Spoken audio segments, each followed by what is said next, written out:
सैन्योरुभयोर्यो मध्ये रथ स्थाप्य मेच्युत यावदेता नानिरक्षे हम योद्ध कामान वस्थितान। कैर्मा सह योद्धव्यम स्मिर्ण समुद्र में। है अच्युत, कृपा करके मेरा रथ दोनों सेनाओं के बीच में ले चले, जिससे मैं यहाँ युद्ध की अभिलाषा रखने वालों को और शस्त्रों की इस महान परीक्षा में, जिनसे मुझे संघर्ष करना है, उन्हें देख सकूं।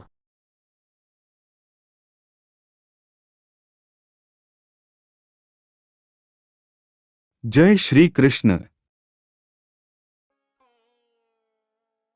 यद्यपि श्री कृष्ण साक्षात श्री भगवान है, किंतु वे अहेतुकी कृपावश अपने मित्र की सेवा में लगे हुए थे।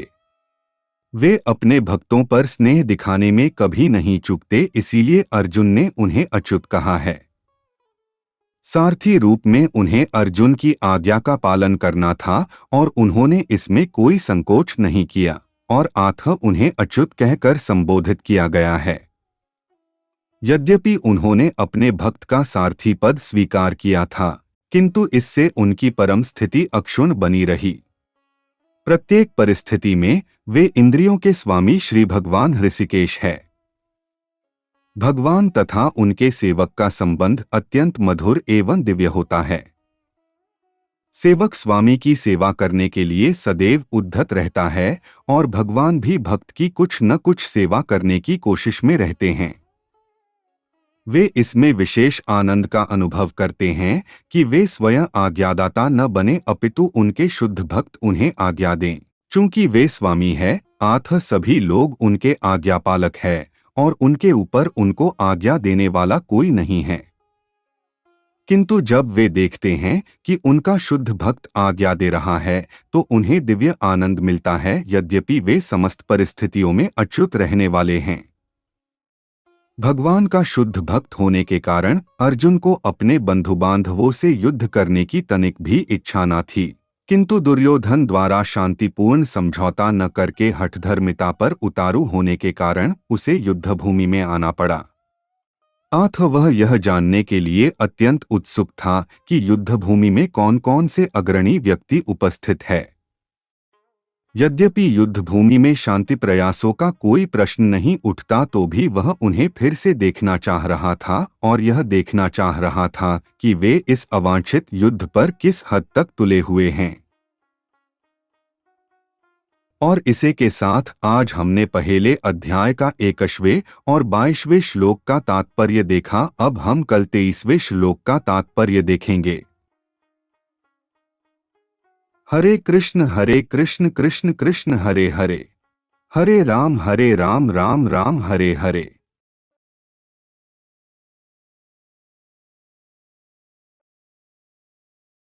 द्योत्स्यमानानवेक्षः य अतेत्र समागताः धार्तराष्ट्रस्य दुर्बुद्रैर्युद्रे प्रियचिकीर्ष्व।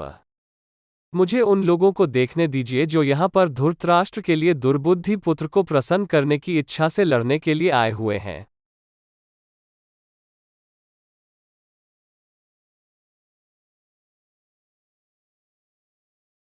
जय श्री कृष्ण। यह सर्वविदित था कि दुर्योधन अपने पिता धृतराष्ट्र के सांठगांठ से पापपूर्ण योजनाएं बनाकर पांडवों के राज्यों को हड़पना चाहता था। अतः जिन समस्त लोगों ने दुर्योधन का पक्ष ग्रहण किया था, वे उसी के समान धर्मा रहे होंगे।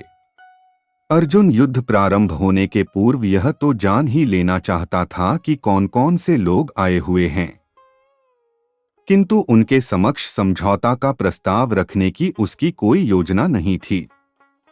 यह भी तथ्य था कि वह उनकी शक्ति का, जिसका उसे सामना करना था, अनुमान लगाने की दृष्टि से उन्हें देखना चाह रहा था। यद्यपि उसे अपनी विजय का विश्वास था, क्योंकि कृष्ण उसकी बगल में विराजमान थे। और इसी के साथ आज हमने पहले अध्याय का 23वें श्लोक का तात्पर्य देखा। अब हम कल 24वें श्लोक का तात्पर्य देखेंगे। हरे कृष्ण कृष्ण कृष्ण हरे हरे, हरे राम राम राम हरे हरे।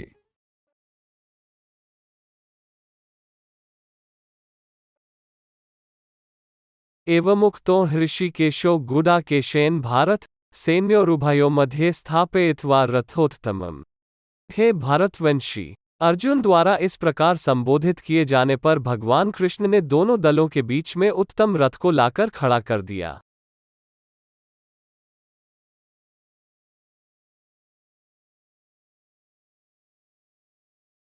जय श्री कृष्ण। इस श्लोक में अर्जुन को गुडाकेश कहा गया है। गुडाका का अर्थ है नींद, और जो नींद को जीत लेता है वह गुडाकेश है। नींद का अर्थ अज्ञान भी है। अथ अर्जुन ने कृष्ण की मित्रता के कारण नींद तथा अज्ञान दोनों पर विजय प्राप्त की थी।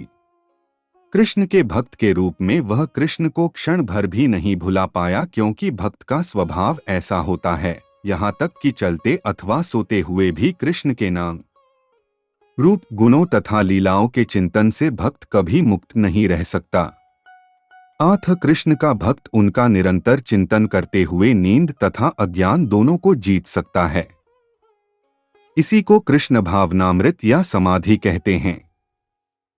प्रत्येक जीव की इंद्रियों तथा मन के निर्देशक अर्थात ऋषिकेश के रूप में कृष्ण अर्जुन के मंतव्य को समझ गए कि वह क्यों सेनाओं के मध्य में रथ खड़ा करवाना चाहता है। अतः उन्होंने वैसा ही किया। फिर वे इस प्रकार बोले। और इसे के साथ आज हमने पहले अध्याय का 24वें श्लोक का तात्पर्य देखा। अब हम कल 25वें श्लोक का तात्पर्य देखेंगे। हरे कृष्ण कृष्ण कृष्ण हरे हरे, हरे राम राम राम हरे हरे।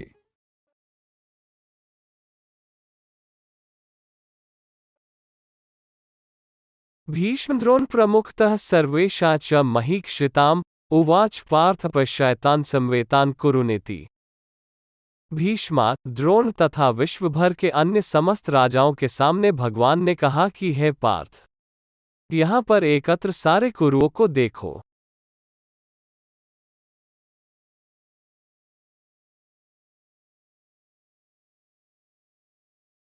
जय श्री कृष्ण। समस्त जीवों के परमात्मा स्वरूप भगवान कृष्ण यह जानते थे कि अर्जुन के मन में क्या बीत रहा है। इस प्रसंग में ऋषिकेश शब्द प्रयोग सूचित करता है कि वह सब कुछ जानते थे। इसी प्रकार पार्थ शब्द अर्थात पृथा या कुंती पुत्र भी अर्जुन के लिए प्रत्युक्त होने के कारण महत्वपूर्ण है। मित्र के रूप में वे अर्जुन को बता देना चाहते थे कि चूंकि अर्जुन उनके पिता वसुदेव की बहन पृथा का पुत्र था, किंतु जब उन्होंने अर्जुन से कौरवों को देखा कहा तो इससे उनका क्या अभिप्राय था? क्या अर्जुन वहीं पर रुककर युद्ध करना नहीं चाहता था? कृष्ण को अपनी बुआ पृथा के पुत्र से कभी भी इसी आशा नहीं थी। इस प्रकार से कृष्ण अपने मित्र की मन स्थिति की पूर्व सूचना परिहासवश दी है। और इसे के साथ आज हमने पहले अध्याय का 25वें श्लोक का तात्पर्य देखा। अब हम कल 26वें श्लोक का तात्पर्य देखेंगे। हरे कृष्ण कृष्ण कृष्ण हरे हरे, हरे राम राम राम हरे हरे।